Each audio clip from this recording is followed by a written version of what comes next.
Welcome to the 27th episode of the Hail Married podcast. I'm A. Toves, and I'm joined by my husband, the Toves. We're back to give our hot takes as UTSA prepares for the Frisco Bowl and throw some Hail Mary shots for our listeners to love or hate. All right, well, let's get started with who we know isn't going to be playing in this bowl for UTSA or who's been missing practice so far, and then we can kind of run into the bowl preview and then get into other athletic news. Sounds good.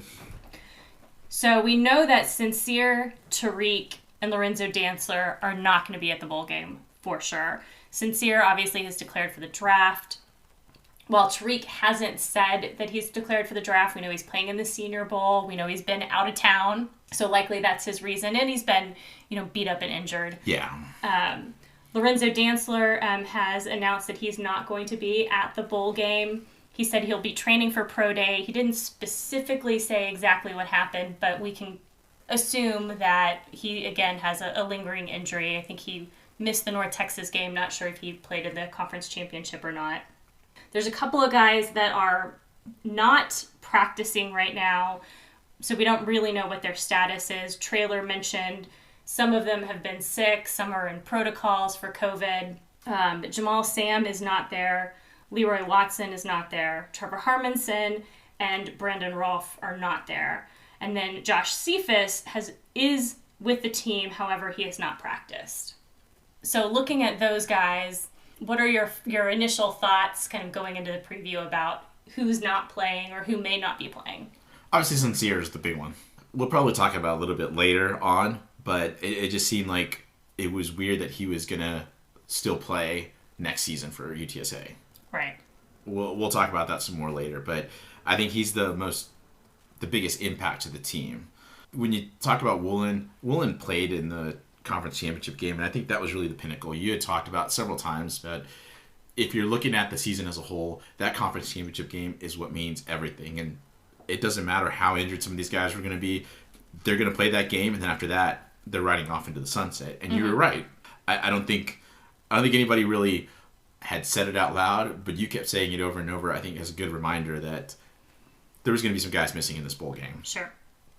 And then going to Dantzler, I thought it was an interesting one. But again, to your point, it could be just an injury, and it could be just lingering. And so because of it, why, if you can't go and you're not going to be 100% for just a bowl game, then yeah, you might as well just say next man up, right? That's the easiest answer.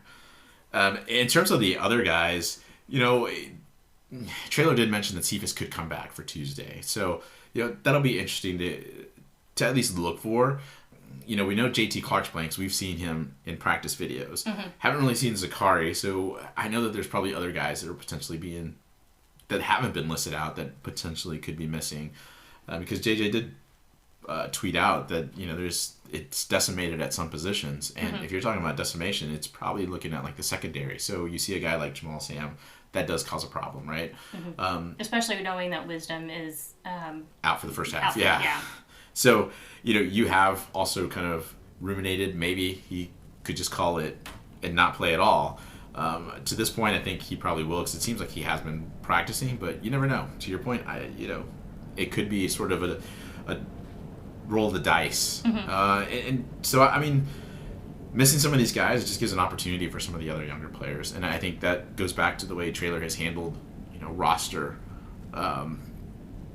red shirts throughout the year. Like, he's been big on not really playing some of these younger players because you really haven't needed to. But even so, you have to start kind of thinking ahead. If I redshirt some of these guys, they at least got a few games in. After this, we heard D'Anthony Lewis had an injury. So, I've been wondering, maybe he takes over in the bowl game. Nope, not going to happen. It's going to be B.J. Daniels, Kedrick Cobbs, and Brendan Brady. Yeah. Brendan Brady's going to start. So. And Traylor did mention that there are a few of the younger guys that still have this game available and can still be redshirted. So he did make it sound like we might see some players that we haven't seen in a while. Yeah, so, you see like a Trevor Harmonson, you're like, well, you still got like Drew Prox, Feaster, potentially. But you also have Caden Holt. He was my breakout for this year. Maybe he does get a chance to play, and that'd be good for him because he does get a chance to play against a very good San Diego State team. So let's go into that bowl preview and let's talk a little bit about San Diego State. Okay. It very much reminds me of the 2017 UTSA team. I would say a little more talented than that team, but it's just in the fact that, they try to control the clock. They try to just sort of impose their will and just kind of use their defense to sort of win games. Well, I should say defense and special teams. But we'll start with the offense. Offensively, they're scoring 26.5 points per game, which is 80th in the nation. They're only gaining about 331 yards per game, which ranks them 110th. Compare that to UTSA, which is at 37.8 points per game, 12th in the nation.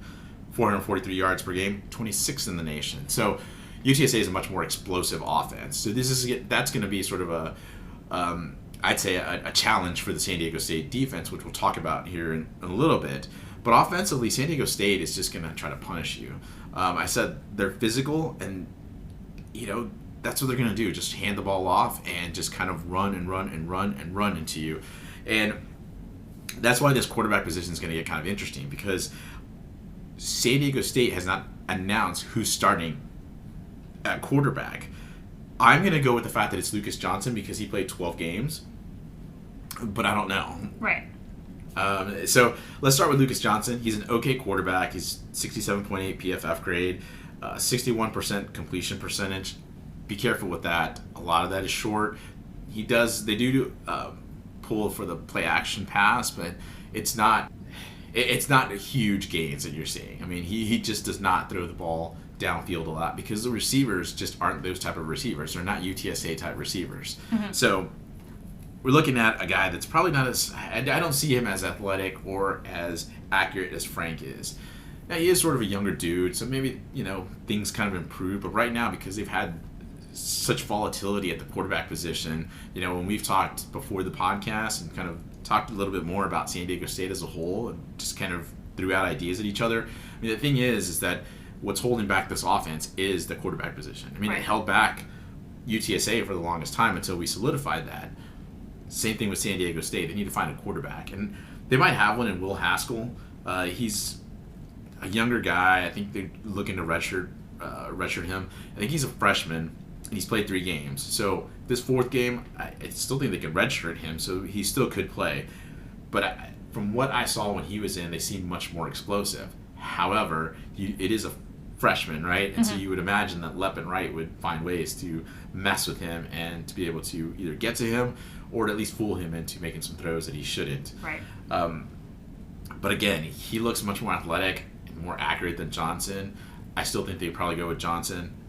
They could throw us off with one of the other quarterbacks, but if they do, you're not talking about quarterbacks that have a lot of playing time or completion percentage as high as Lucas Johnson. I think the next highest completion percentage was around like 55%, if not lower. So it's not a team, it's not a quarterback room that I would say is very deep. That said, their running backs are deep. Greg Bell is the leader of that team. He has 997 yards in the season. If he doesn't play, then he doesn't get to 1,000 yards. I imagine he's going to play. I imagine he gets those 3 yards.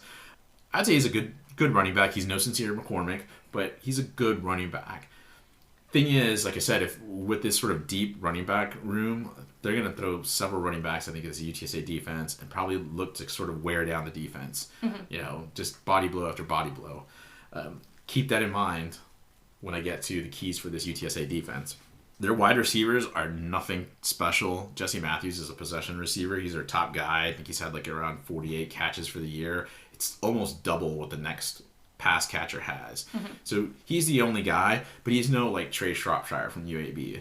He makes the catch, and he might get a few yards after the catch, but for the most part, you're not going to be throwing bombs to him and expecting like 50, 60-yard plays off of him. You're looking at potentially 20-yard passes at most. And even then, I still think that's too much for him. Now, you do have to watch out for Elijah Cody as a wide receiver. He looks more like a tight end, but he's still a reliable pass catcher, as is tight end Daniel Bellinger. Bellinger is playing in the Senior Bowl. We started off by saying we don't know if these guys are actually going to play. Right.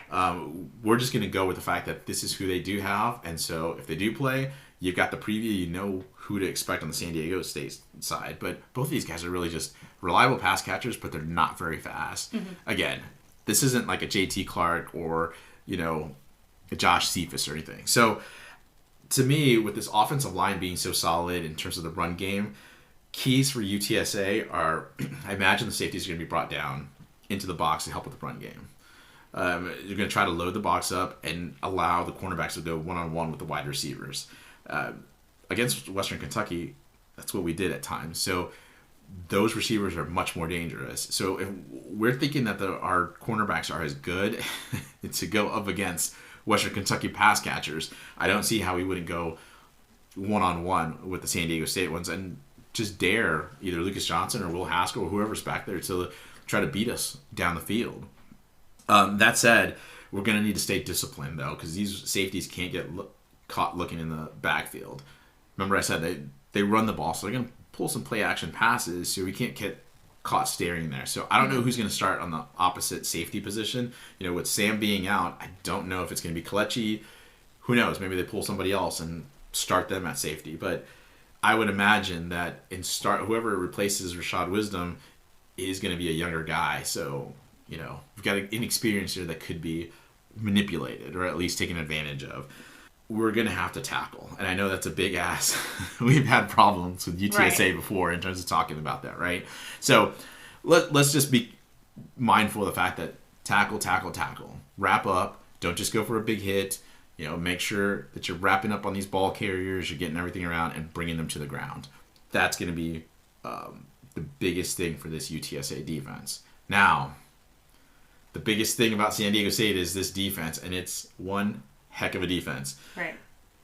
Overall, it's giving up 19.5 points per game, which is 17th in the nation. They're the 14th overall defense with 319.5 yards per game. Compare that with UTSA, 23.6 points per game. It's 44th in the nation. Still pretty good. We're in the top 45 right there. 363.8 yards per game, which is 48th in the nation. We're still top 50. Take out those Western Kentucky games, and UTSA has similar stats as defensive stats, I would say, as San Diego State. Two really good defenses. Thing is, you're talking about one team that has an explosive offense in UTSA and one team in San Diego State that really doesn't. Right. So let's talk real quick about these San Diego State defenders. You got to start with Cameron Thomas. He is the star at defensive end. 90.3 PFF grade. He's got 11.5 sacks, 20.5 tackles for loss. It's incredible that a defensive end has that much of a presence on this defense. Incredible player. Looks like he's going to be going to the next level. It's going to be a challenge for our tackles. Mekhi Hart and Spencer Burford. As long as Spencer Burford is playing, which we believe he is, right. They're going to need some help going one-on-one against Cameron Thomas. He is quite the havoc maker. But look out for defensive tackle Jonah Tavai. 83.6 PFF grade. He's got 7.5 sacks for the year. He is going to be a load, and Maka is going to have his hands full, not only making sure he's got good snaps to Frank, but right. He's going to have to watch out for Tavai. So if you look at the linebackers, the big one is Caden McDonald. He's got 63.9 PFF grade. Don't let it fool you. He's also got 3.5 sacks. Smart player. But you've got an interesting note on him. Yeah, when we were going back and doing our research, I noticed that UTSA had made an offer to him back in May of 2016. Obviously, we lost out to San Diego State, but thought it was interesting that we're now facing someone that Wilson was attempting to recruit but was not successful. Yeah, and seems like an impact player too. I mean, I know he doesn't have the impact as Cameron Thomas or, say, Jonah Tavai, but still seems like a solid player that we probably could have used. Yeah, but, absolutely. I mean, especially the linebacker role back in that, we've had struggles previously with linebacker. Right. So kind of interesting to be playing somebody that we recruited and is making that kind of impact. I'm sure we've done it before, but in the bowl game, it kind of it's a little more highlighted, right? Right. That said, linebacker crew is solid, but this secondary, I think, is one to be reckoned with. So it's going to be interesting to see the wide receiver battle against this San Diego State secondary, because it all starts with Patrick McMorris, who is their safety. He's got 4 interceptions on the year and has 83 tackles, which leads this San Diego State defense. This guy is rangy. He's their Rashad Wisdom, but just think about a little more talented Rashad Wisdom, which is no slide on Rashad at all. It's just, this guy's a really good player. It doesn't end with him, though, because Taylor Hawkins plays cornerback, has an 86 PFF. He's got 2 interceptions on the year. But from what I've seen, he's very good in coverage. So I would imagine that they're going to stick him on either Zakari, if Zakari's playing, or whoever is playing on our end.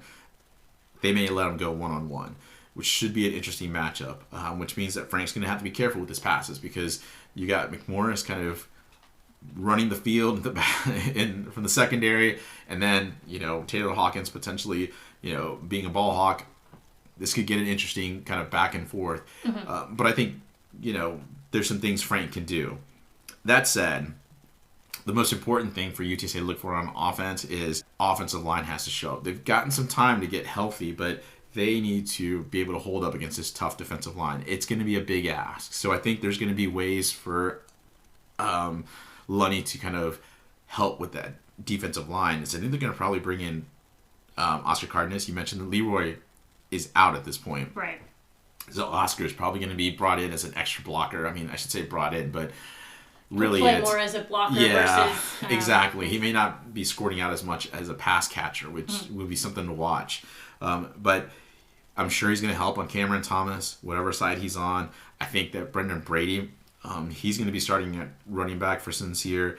He probably hedges a little bit on Cam Thomas as he goes out into the flats for some pass catching opportunities. It's going to take a team effort to slow down Cameron Thomas. Mm-hmm. And I would say Jonah Tavai, which, if you're doing that, it leaves open the door for some of these other players. So, I mean, we haven't highlighted all the defensive linemen. We haven't highlighted all the linebackers, but this is a talented San Diego State team. They're not immovable, though, and I think for UTSA to have success, I think the biggest key is for Lunny and Traylor to really get Frank into a rhythm. Start out quick like they kind of did against Illinois. I know that those first couple drives, they kind of stalled, but for the most part, they allowed Frank to kind of come out and start really throwing, quick passes out to, our wide receivers. Mm-hmm. So I think if they get them in a rhythm, it bodes well for this offense. Now, one thing we haven't really talked about is Matt Araiza, the kicking phenom for San Diego State. Right. It's weird when your kicker is the one that's the big name, even though Cameron Thomas is definitely a guy who's going to go to the next level. But Matt Araiza has been blasting punts. We've seen a Lucas Dean blast some punts, but Matt Araiza is essentially hitting them 80 yards down the field. Right. He's also their place kicker. So big leg, something to watch out for. You probably will see Matt Araiza a lot punting and probably also place kicking because the San Diego State offense, I should say, doesn't really score a lot of points. Score many points. So it's going to be Araiza that's going to be getting some work in here. But I think with Frank kind of getting in this rhythm, and I go back to the championship game. I said Traylor has said that he's got the keys to the offense. So trust Frank. Let him run this offense. Let him make the reads. I'm sure they're going to have him check at the line at times, but for the most part, I think it's time to really trust in Frank and say, look, here's how tough they are. Here's what they'll probably do. We're going to have to get you passing quickly. We're going to have to, potentially have him run some more, with Brendan Brady really being the only, I would say, star running back for UTSA and a really reliable runner, because while you do have BJ Daniels and you're going to have Kedrick Cobbs, you have to imagine that Brady's going to really play a lot. Who knows what his future... Right. Well, and given what you've said about the defensive line, I also wonder, too, if they're going to bring BJ in to do more blocking. That's something that he's been very strong at throughout his career. Right. So, I mean, as much as I focused on Brendan Brady, you're right. I mean, BJ Daniels is a good blocker, so they probably could bring him in. That said, I think... Well, I know I'm saying trust in Frank and, kind of making him sort of this focal point. We just got to be careful with Frank not to make him that sort of play hero ball, Right. And that's why I think trusting in him, he'll be able to make those decisions. I mean, at this point, he really has shown that he can take control of the offense and make smart decisions. So we're really going to have to ask him, just make smart decisions. We trust in you. Go out there and get it done. And one of the things that Frank hasn't done a lot this season is throw in the middle. But if you read about San Diego State, they tend to leave the middle open. So it'll be interesting to see if UTSA tries to utilize that and tries to get Frank to throw in the middle, maybe for some short passes, again, to help him kind of build a rhythm early, because that seems to be an area that they leave exposed. Yeah, open. that's a good point. And, I think as much as I've said they'll probably leave Oscar in to help block, that is an opportunity to potentially fake a block and kind of go out and pass, for a pass catching opportunity. We've seen that before with Oscar, right? We saw that against UAB. We saw it, a few times in that legendary drive that we've talked about before. So, yeah, this is not an immovable force. We definitely can pass on this team, just like anybody has passed on, UTSA or has run against UTSA. That said, it's going to be a tough game with these multiple players out. I still think UTSA can pull this out. So give me UTSA 26-23, Hunter as the Frisco Bowl MVP as he kicks the walk-off field goal to win the first bowl game. All right. Before we go, let's talk a little bit about other UTSA athletic news. In February, we'll touch more on National Signing Day, but the early signing period was this week. Not a lot of significant surprises. UTSA signed 13 guys, 7 Texas high schools signees, and 6 transfers. Of course, we've talked a little bit about it before, but one of the transfers we all know, Jared Sackett, coming back as kicker. Our friend Lopez has been celebrating ever since then. At first, we sent him the news, and he seemed to be like giving the Heisman, like, no, I don't want him back. They had a tough breakup. Yeah, they did have a tough breakup. But there's been a lot of celebration in the Lopez household, at least from him. I don't know about the rest of his family, but automatic Sackett is back. Yeah. It was interesting to hear Traylor talk a little bit about Jared in one of his press conferences. He said that Jared had reached out to him and said he wanted to come back to UTSA. Traylor obviously knows Jared from the year they spent together at Arkansas. And Traylor had said something like, I'll let you and Everett battle it out. Which I thought was interesting, by the way. I forgot that they had spent that 1 year at Arkansas together. Like, you just forget the fact that he left here, and after that, it was like, okay, I don't really care where he went. Like, now it's 2019 team. That's what I care about. And you just forget that Traylor was there. Right. Yeah, they were together for a year, and then Jared, transferred to South Florida before coming back to UTSA. Other two folks that Traylor kind of commented on were the 2 quarterbacks that he signed, Diego and Brandon. Diego's from Austin Bowie, I think, and then Brandon, of course, is from Gilmer. He mentioned that both of those kids had come to one of their camps, and so they had seen them, through the UTSA camps. He also mentioned that both of them can move to avoid the first rusher, so that was something that impressed Traylor. We have had one additional commit this week. A defensive lineman just committed yesterday or today. Ty Leonard from Houston, or high school in Houston. So again, still more to come with National Signing Day. It'll be interesting as we, see a little bit more come out about some of the super seniors, who's going to the NFL, what's happening with the transfer portal, before we can really figure out how the whole signing day class is going to shake out. Yeah, I think a lot of fans have been kind of just scratching their heads at some of this early signees, and I get it. Obviously you come off the successful season, you think you're just going to, sign a whole bunch of really big, impactful guys. Like all of a sudden the 4 stars and the 5 stars are going to be knocking down the door, right? But, it's an interesting era where now you have NILs and there's some promises to that. And Traylor mentioned that when, lost out on a few guys.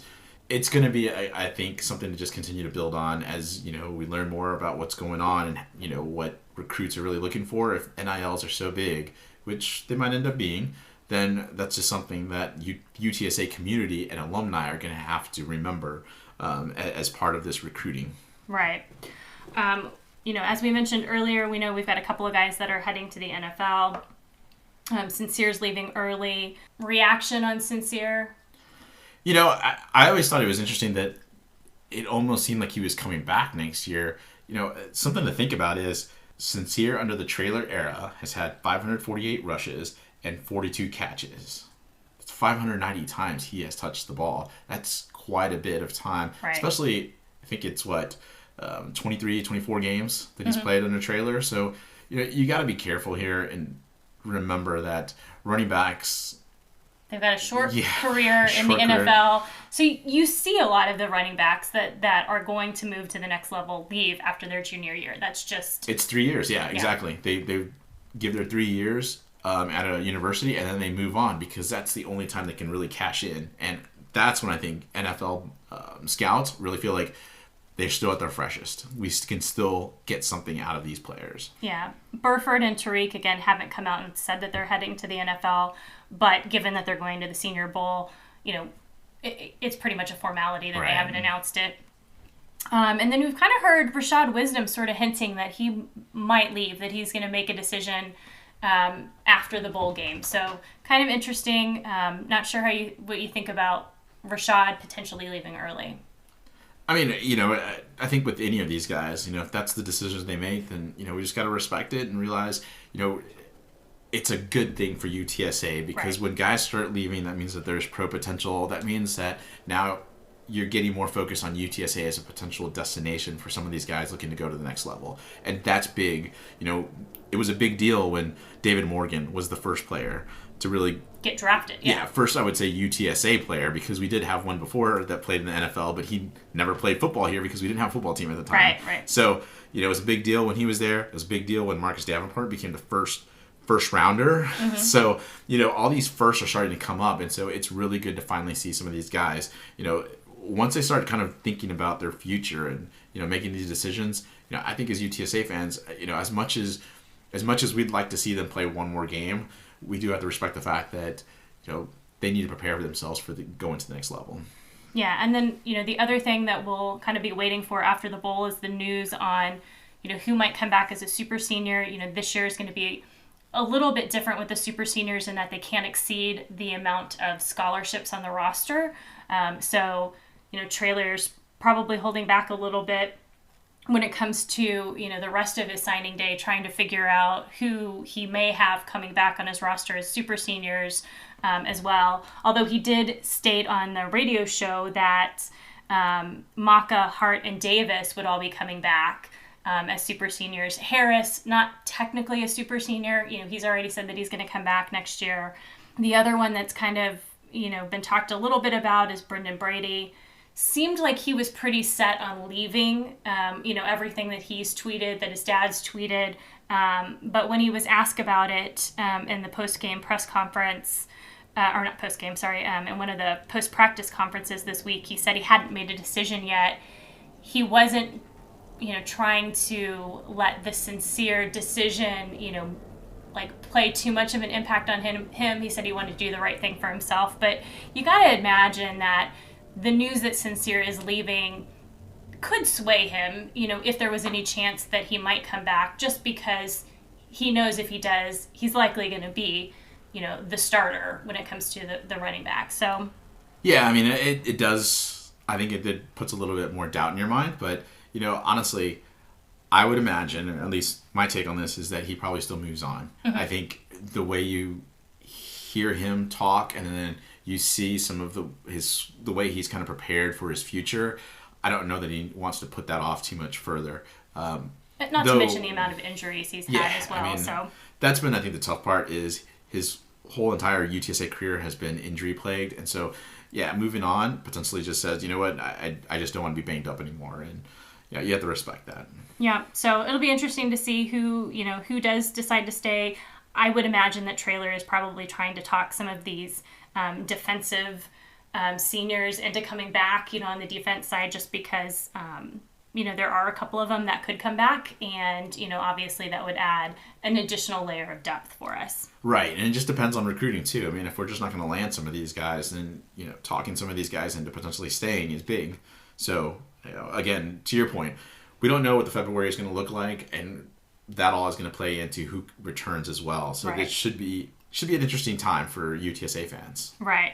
On the transfer portal front, we've had a couple of kids go into the transfer portal. Lowell Narcisse being the most recent addition to the transfer portal.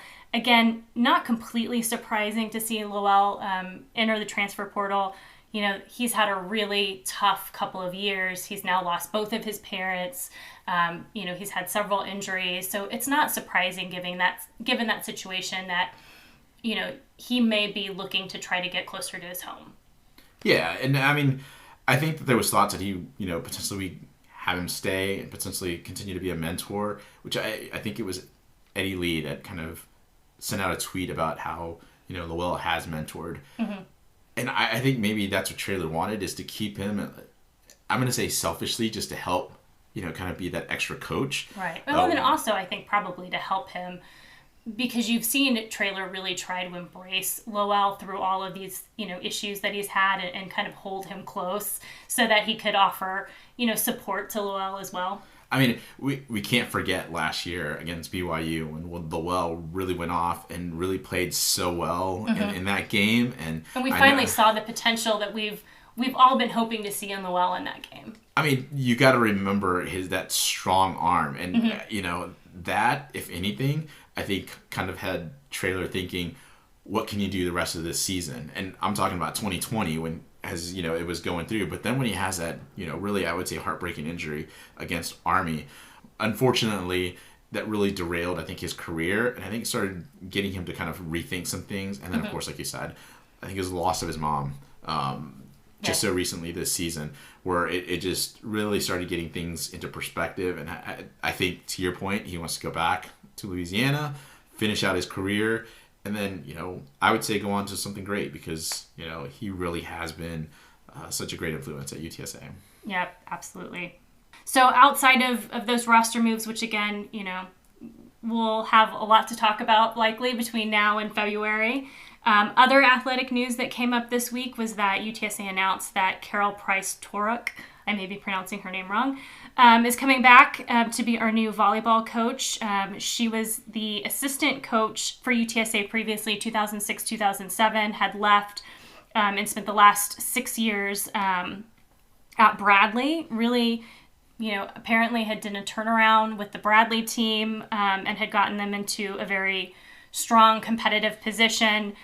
Just some interesting phrases from the press release about her. They talked about her being a fierce competitor, her success turning Bradley around because of her student-first philosophy. So hopefully she turns out to be, a really great hire. Lisa Campos has so far been really spot on with all of her hires at coaches.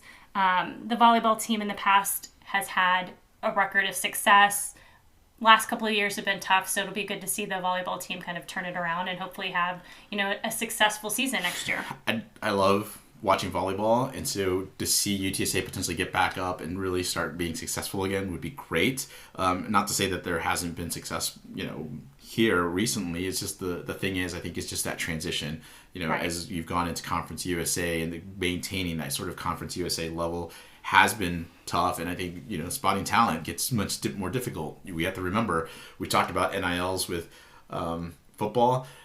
I think in a minor part, you're going to see it in some of these other Olympic sports, but it should get interesting to see if, we can get some of this, because we do know that April and Sarah had an NIL deal with at least, I think, one soccer player. Mm-hmm. So soccer and baseball, I think. Yeah, but I mean, to me, it was interesting to see the soccer player, because it was the first one I had seen from the female side. Right. We had seen mostly male side. So if we can kind of tap into that, I think there's an opportunity here to continue building, not only here, but I think the softball teams and other, like I said, Olympic sports. Yep, absolutely. And then in basketball, had a kind of a rough game on the men's side on Friday night. Well, that's saying it lightly. Yeah, both Juice and Alu were out with COVID protocols, so they missed the game against UTRGV. Not sure when they're going to be able to return. So, the game itself, it was a pretty painful loss, 50-68. Lots of dry spells in there where it just seemed like UTSA could not buy a shot. What was tough there was, it wasn't like there was all these shots that were just being jacked up from long range or anything.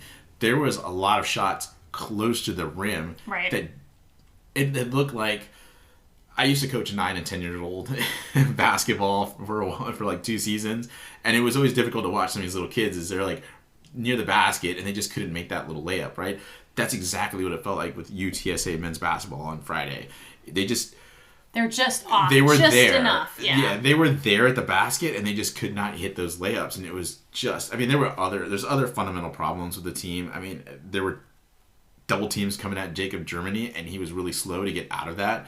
Either he wasn't recognizing it, A, or B, they weren't passing, and that passing isn't very quick. They don't swing the ball and really look to make the defense scramble. So, there was so many things going wrong, and we've seen it twice now live, and I feel like we're starting to be this bad omen for the UTSA men's team because we show up and we've seen them get blown out twice now. Yeah, and then when Jacob Germany went down with what appeared to be a knee injury, it seemed like things were really going to go off the rails. Fortunately, he was able to come back, so hopefully he wasn't injured too badly. He was the leading point scorer in the game. It did seem like there was something more like along the lines of a cramp or something, because I thought I heard as we passed by, we heard one of the trainers say something about you're cramping up, need you to really stretch out and get that going. So I don't think it was too big, but it is something to monitor, to your point.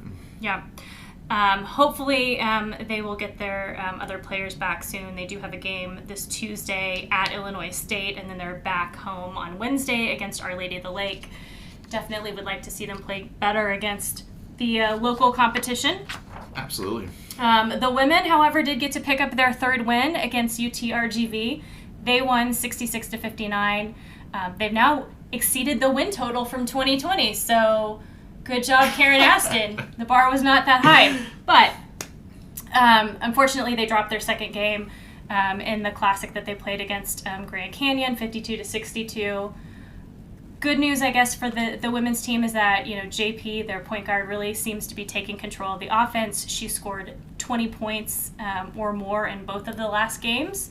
I mean, I will say Haley Atwood has been out these last two games, and she really didn't score in the Dartmouth game. So it looks like JP just, like you said, took control, but more importantly, it felt like she was in total control. From what I had been able to see from the games, it was, I think, really encouraging to see her, even though she missed a couple of jump shots, she was good at setting up the players. And again, it kind of goes back to the issue with the men's team where, like, the women got close to the basket, missed some close range shots, and really couldn't close the gap against GCU. And I think that was the problem, was that they really were a lot closer to challenging GCU than I think the score indicates. It was a 10-point game, but it was much closer than that. Like, GCU really looked like they were trying to figure out how they were going to get past UTSA. Yeah, it was really encouraging, and I think that's the thing that everybody wants to see from the women's team, is to see just them playing that much harder.